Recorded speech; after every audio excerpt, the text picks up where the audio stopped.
نماز تراویح سرے سے کوئی نماز ہی نہیں ہے ہی نہیں، سرے سے کوئی نماز ہی نہیں ہے۔ جی گامدی صاحب نے تو ابھی کلپ ہے ان کا، سرے سے کوئی نماز ہی نہیں ہے۔ گامدی صاحب نے جو کچھ کہا بالکل ٹھیک کہا کہ تراویح علیحدہ سے کوئی نماز نہیں ہے۔ نبی کریم صلی اللہ علیہ وسلم نے ارشاد فرمایا تھا قرب قیامت فتنے اس طرح برسیں گے جس طرح آسمان سے بارش برستی ہے، اور نبی علیہ السلام نے فرمایا تھا، صحیح مسلم کی روایت ہے، فرمایا کچھ تم دیکھو گے کچھ ایسے افراد آئیں گے دجالون کذابون، وہ جھوٹ بولیں گے اور دجال ہوں گے وہ، اور بڑی غلط باتیں کریں گے۔ فرمایا فَإِيَّاكُمْ وَإِيَّاهُمْ، پر نبی علیہ السلام نے فرمایا کہ تم اپنے آپ کو ان سے بچا کے رکھنا، کہیں وہ تمہیں گمراہ نہ کر دیں۔ تو قرب قیامت کا وقت ہے اور فتنے بڑی تیزی سے برس رہے ہیں۔ ابھی موجودہ دنوں مسلمان جسے بڑے ذوق سے ادا کرتے ہیں، نماز تراویح کے حوالے سے بہت ساری باتیں گردش کر رہی تھیں، جس کے اندر بعض احباب نے یہ رائے قائم کی کہ نماز تراویح سرے سے کوئی نماز ہے ہی نہیں۔ ہمارے تو سے پہلے تراویح نہیں پڑھتے، ہمارے جوان کوئی 6 پڑھتا ہے، کوئی 8 پڑھ کے بھاگ جاتے ہیں۔ اچھا نماز تراویح کی تعداد رکھتے کتنی ہیں، 8 ہے یا 20، اس بحث میں ہم نہیں پڑھیں گے۔ آج صرف نفس مسئلہ پر بحث کریں گے کہ کیا تراویح کوئی نماز ہے یا بالکل وہ غامدی صاحب کی طرح کہ یہ تو بالکل کوئی نماز ہے ہی نہیں، سرے سے کہتے کہ یہ نماز ہی نہیں ہے، یہ تو تہجد ہی تھی جس کی جماعت ہوتی تھی۔ اب دیکھیں حضرت امام نووی رحمۃ اللہ علیہ شرح صحیح مسلم کے اندر فرماتے ہیں والمراد بقیام رمضان صلاۃ التراویح،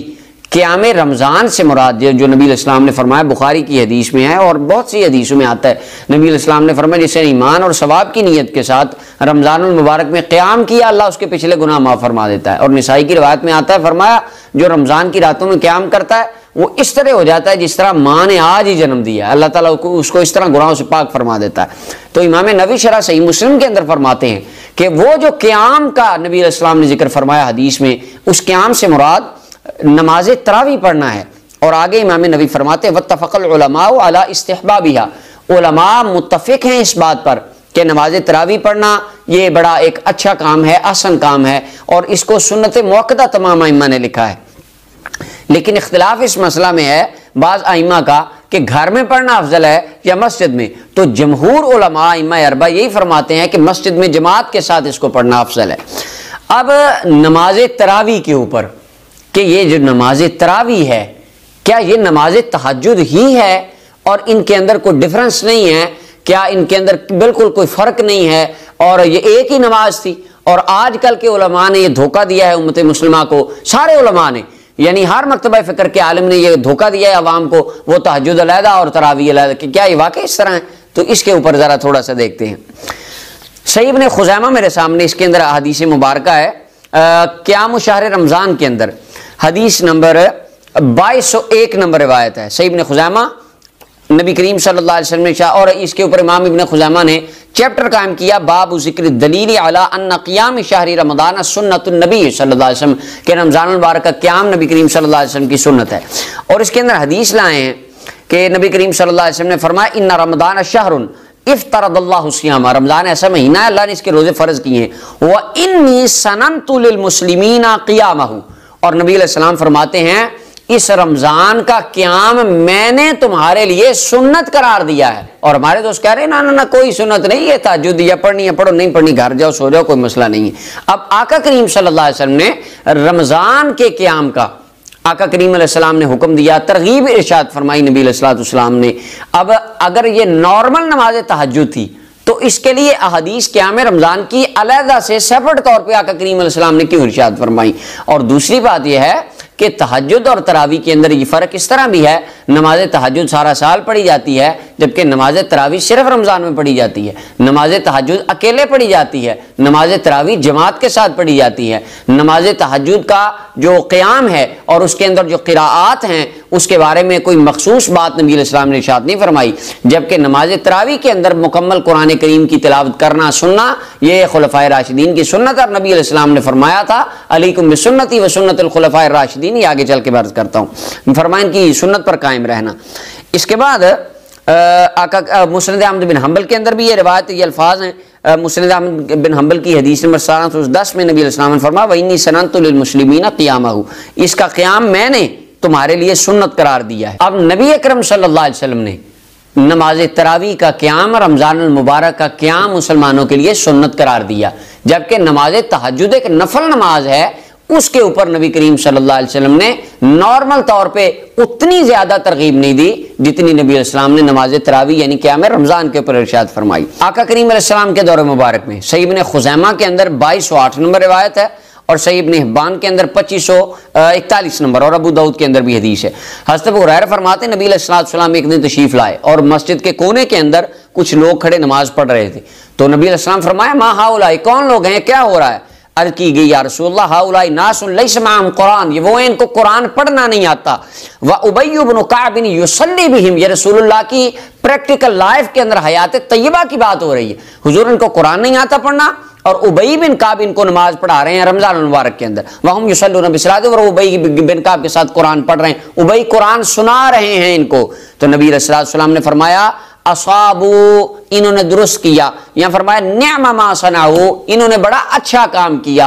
اب آقا کریم علیہ السلام نے نماز تراویح کی جماعت ہوتی دیکھ کے نبی علیہ السلام نے اس کو اپریشیٹ فرمایا، اور حضور علیہ السلام نے اس کی تعریف فرمائی۔ خود نبی کریم صلی اللہ علیہ وسلم نے صرف 3 دن نماز تراویح کی جماعت کروائی، اس کے اوپر تمام علماء کا اتفاق ہے، اور بعد میں فرما دیا کہ چوتھے دن میں نے اس لیے نہیں پڑھائی خشیت ان تفترض علیکم، کہیں تم پر فرض نہ کر دی جائے۔ اور جب نبی کریم صلی اللہ علیہ وسلم کا ظاہری وصال با کمال ہو گیا تو صدیق اکبر رضی اللہ عنہ کے دور میں مسائل ایسے چھڑ گئے، مانین زکوٰۃ آ گئے، ان کی توجہ ادھر لگی رہی، ٹائم نہ مل سکا، 2.5 سال تھے، اور 2.5 سال سے بھی کچھ ماہ کم ہی تھے۔ اس کے بعد حضرت فاروق اعظم رضی اللہ تعالیٰ عنہ کا وقت آ گیا، آپ کا دور خلافت آ گیا۔ صحیح بخاری کی حدیث نمبر 2010 ہے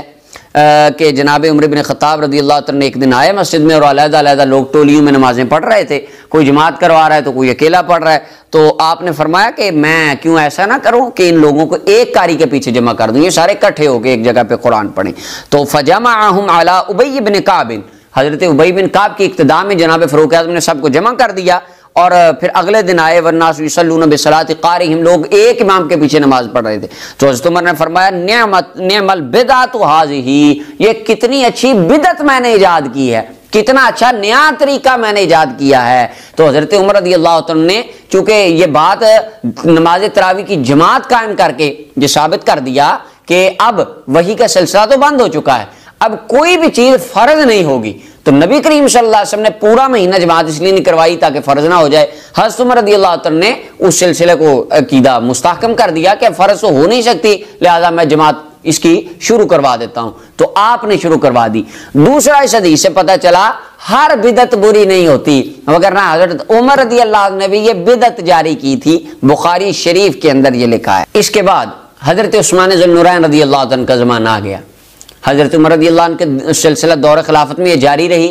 اور اس کے بعد آپ نے حضرت عثمان غنی رضی اللہ عنہ کے دور میں جب تراویح کا وقت آیا تو سنن الکبریٰ بیہقی کے اندر ہے کہ کچھ لوگ بزرگ افراد حالانکہ بیٹھ کے بھی وہ اس وقت پڑھ سکتے تھے ان عجز کی وجہ سے، لیکن وہ اپنے یتوکؤون علی عصیہم، وہ اپنے ڈنڈوں کے اوپر ٹیک لگا کر کھڑے رہتے اور قرآن کریم کی تلاوت سنا کرتے تھے۔ اور اس کے بعد حضرت جناب مولا علی المرتضیٰ رضی اللہ عنہ کا دور آ گیا، تو مصنف عبدالرزاق کے اندر یہ روایت ہے، ارفجہ کہتے ہیں کہ حضرت علی رضی اللہ عنہ کان یأمر الناس بالقیام فی رمضان، حکم دیتے تھے لوگوں تراویح پڑھا کرو، فیجعل للرجال اماما وللنساء امام، خواتین کا سیپریٹ امام ہوتا، مردوں کا علیحدہ ہوتا، دونوں کو تراویح مولا علی پڑھوایا کرتے تھے۔ فامرنی فاممت النساء، حضور آپ نے مجھے حکم دیا مولا علی نے، تو میں نے جا کے خواتین کی امامت کروائی۔ اور اس کے بعد حضرت جناب مولا علی صاحب ابن یزید رضی اللہ عنہ فرماتے، کنز المال کی روایت ہے، ان علی قام بہم فی شہر رمضان، خود مولا علی پاک نے تراویحاں پڑھائی ہیں، حیدر قرار تراویحاں پڑھایا کرتے تھے، رمضان کے اندر آپ پڑھاتے قیام کرواتے۔ اور مصنف ابن ابی شیبہ کے اندر حدیث نمبر 7782 ہے، ابواب الصلاۃ کے اندر روایت ہے، حضرت عبداللہ بن مسعود رضی اللہ عنہ عبداللہ یؤمنا فی رمضان، جناب عبداللہ بن مسعود ہمیں تراویحاں پڑھایا کرتے تھے۔ اور حضرت جناب علی رضی اللہ عنہ ابن ابی شیبہ کی روایت ہے، مولا علی اپنے ساتھیوں کو شاگردوں کو بلاتے، حضرت جناب زادان کو، ابو البختری کو، ان کے علاوہ یدعون اہلیہم ویؤمون فی المسجد فی رمضان، اور ان کی ڈیوٹیاں لگاتے کہ تم نے فلاں جگہ پہ جا کے نماز تراویح پڑھانی ہے، جس طرح آج ہمارے حافظوں کی ڈیوٹیاں لگتی ہیں کہ تم نے فلاں مسجد میں پڑھانی ہے، تم نے فلاں میں پڑھانی ہے۔ اور کنز المال کی روایت ہے، ابو اسحاق الحمدانی کہتے ہیں، خرج علی بن ابی طالب فی اول لیلۃ من رمضان، پہلی رات تھی رمضان المبارک کی، جناب حیدر قرار مسجد میں آئے،